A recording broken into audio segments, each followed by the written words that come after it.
prazer de tê-lo conosco. Prazer meu. Nós gostaríamos que você pudesse falar um pouco da sua vida artística, quando começou seu trabalho circense.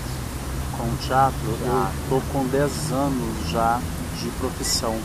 Eu comecei, eu considero que meu marco com o teatro foi justamente dentro da escola. Eu sou uma pessoa que veio de periferia, então eu estudei em escola pública, onde fazíamos trabalhos escolares e, obviamente, trabalhávamos como teatro, como ferramenta, algumas das disciplinas. E foi aí que eu acho que eu acredito que foi nesse momento que eu me descobri artista, né? Que eu podia fazer ou no palco ou na produção, que eu podia trabalhar com teatro e que eu teria uma longa vida aí trabalhando com as artes. Foi através de encenações que as pessoas começavam a falar: você dá para o negócio, você é de teatro. E aí eu comecei a procurar escolas de teatro onde eu pudesse estar me informando mais pela profissão e, obviamente, criando uma carreira. Foi quando eu conheci, na Prefeitura de Contagem, dentro do núcleo de estudos, tem a oficina de interpretação, que é voltado justamente para uma classe carente, onde atende escolas de periferia, bairros mesmo. Então, era gratuito, por ser de prefeitura, tudo, e eu fiquei sabendo que tinha um curso de interpretação, que quem mestrava, inclusive, era o Yúvio Amaral, um grande ator, diretor e produtor aqui de Belo Horizonte. E lá eu encontrei Yúvio, né, me apresentei, foi até um pouco vexamoso meu primeiro contato com ele, porque eu entrei pelos fundos do teatro, né? Estava acontecendo um espetáculo e eu arredei a cortina, que é a rotunda, e falei: posso falar com o Yúvio? No meio do espetáculo. Deixaram a porta aberta e a pessoa que não tinha muita informação, que era eu, paguei o maior micão. Logo depois conversei com ele e ele estava ensaiando um outro espetáculo que ia estrear, chamava-se A Guerra Mais ou Menos Santa, de Mário Brazini, onde estava faltando um personagem, tinha um ator interpretando 2 personagens, interpretando um prefeito e um padre ao mesmo tempo, e eu entrei para poder fazer o prefeito, para ele fazer ser o padre. Foi aí então que parece que foi uma sorte mesmo, tinha que acontecer dessa forma. Cheguei automaticamente, já fui introduzido, pegaram esse texto e já me introduziram no palco, praticamente com poucos ensaios, estreamos, fizemos essa temporada, foi uma curta temporada, e a partir daí teve outros espetáculos também dentro desse projeto, mas aí começa a minha vida em Belo Horizonte. E você trabalha hoje também com todas as classes? Trabalho com todas as classes. E você tem um trabalho voltado especificamente para essas comunidades de onde mesmo você surgiu? Sim. Em Betim. Poderia falar um pouco sobre isso? Sim, Betim, por exemplo, hoje, quando eu citei que eu trabalhei nesse projeto, Circuito Itinerante de Educação para o Trânsito, eu vi a necessidade, a carência das crianças. Nós atendimos escolas mesmo de periferia, escolas de bairros, de favelas, e era muito caloroso aquilo, né? E assim, eu percebia que eles gostavam. A melhor coisa que tem é você estar em cena apresentando um trabalho seu, ou você colocando um trabalho seu para ser assistido e ver a satisfação no olho dessas crianças que a gente sabe que são de uma família pobre, que não tem renda, que não pode dar uma condição melhor para um entretenimento aí, né? Mais caro.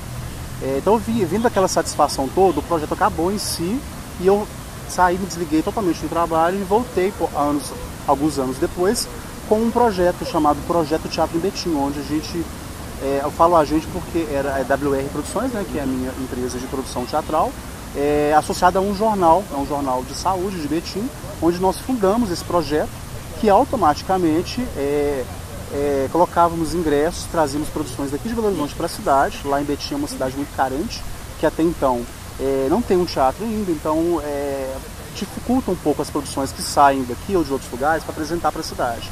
Então, obviamente, eu sabendo dessa necessidade, eu fui buscar lugares onde possivelmente eu poderia fazer em espaço alternativo teatro, que eu pudesse levar para a região, né?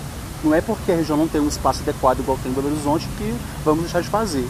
Poucas pessoas se aventuraram. E eu acho que eu fui um pouco mais além. Eu levei o teatro onde não podia chegar.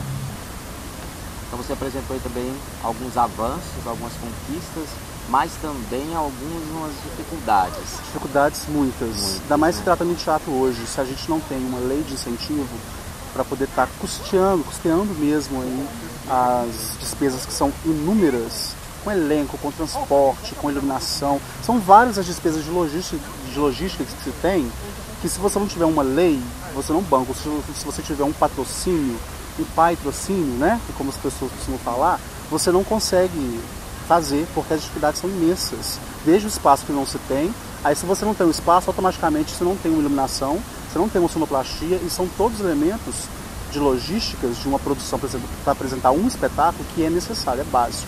Não é teatro de rua, eu trabalho com teatro de palco. Então, obviamente, precisa de toda essa estrutura. E como incentivar, então, os jovens mais carentes a poder participar do teatro, a ser um ator, a ser um diretor, ou, iniciando, como convencer um jovem de periferia a ir no teatro sem ter esses incentivos todos? Eu vou te responder como eu faço isso. Não sei se todos fazem dessa forma. Eu faço isso mostrando o meu trabalho. Então eu gosto de trabalhar com muita qualidade, gosto de trabalhar, focar o tema e tentar passar a mensagem do meu trabalho também, né? Dependendo do espetáculo que a gente está montando. Então, mostrando um bom produto, eu já acredito que inspira uma pessoa que está na plateia. Tem 50, mas desses 50, um vê, igual da mesma forma que eu fazendo um trabalho escolar, eu me vi artista, um desses carentes que está na plateia, de repente vendo uma peça infantil, vai olhar, vai ficar muito inspirado e vai falar, olha, eu quero ser isso. Aí às vezes vai deixar de ser um traficante futuramente e vai ser um artista, vai estar no palco, vendendo a sua arte. Ou deixar de estar na TV no domingo à tarde e ir pro teatro. Ir pro teatro, que é o que eu estou fazendo agora. Um amigo leva um amigo. Exatamente. Leva a namorada. Exatamente. Comenta.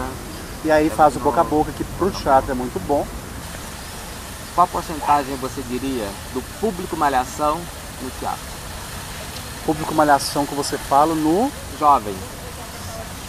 Mais jovial? Mais jovial. 18 a 24, por exemplo. Tem tido aí uma faixa de uns 40%. Depende do perfil do espetáculo. Infantil, eles somem, é para criança, e aí tem lá os seus 30, 40 anos, essa faixa etária, porque são os pais que estão levando. Mas eu tenho também, no teatro infantil, por exemplo, eu tenho lá o senhor de 60 anos, a senhora de 70, os velhinhos, todos juntinhos, é muito bonitinho ver eles de mão dada vendo teatro infantil. Jovem classe C, 18 a 24 anos, a porcentagem seria a mesma? Menor. Eu acho que hoje os jovens estão procurando outros entretenimentos, estão deixando de valorizar um pouco aí a cultura, o teatro mesmo, o ator no palco. Está preferindo ir para o shopping, ir para o parque, está preferindo fazer outros milhões de entretenimentos e está deixando de valorizar um pouco a cultura. Nessa faixa etária tem sumido um pouco. Algumas capitais, em alguns shoppings da periferia, estão colocando já desde a construção na base, teatro dentro. Iniciativas como essas, você acha que é o caminho? Está na periferia da cidade, está dentro do shopping, ali no teatro. Eu acho que nós atingimos, se nós tivermos oportunidade, vai ser bom falar sobre isso, se nós tivéssemos oportunidade de ter aqui em Belo Horizonte, casas, assim, shoppings com casa de espetáculo dentro, que os empresários constroem o shopping, aí faz 15 salas de cinema, não tem uma de teatro. Os teatros de Belo Horizonte estão terminando, estão acabando. Os que ainda estão funcionando estão em situações precárias. Aí eles fazem shoppings imensos com várias salas de cinema, não tem uma sala de teatro. Mas se tivesse, nós íamos atingir, por exemplo, essa faixa etária que você falou, de 18 a 24 anos, porque o jovem está lá. E se a gente tem um espaço lá dentro, com um cartaz piscando e chamando a atenção deles, talvez teríamos um percentual maior dessa faixa.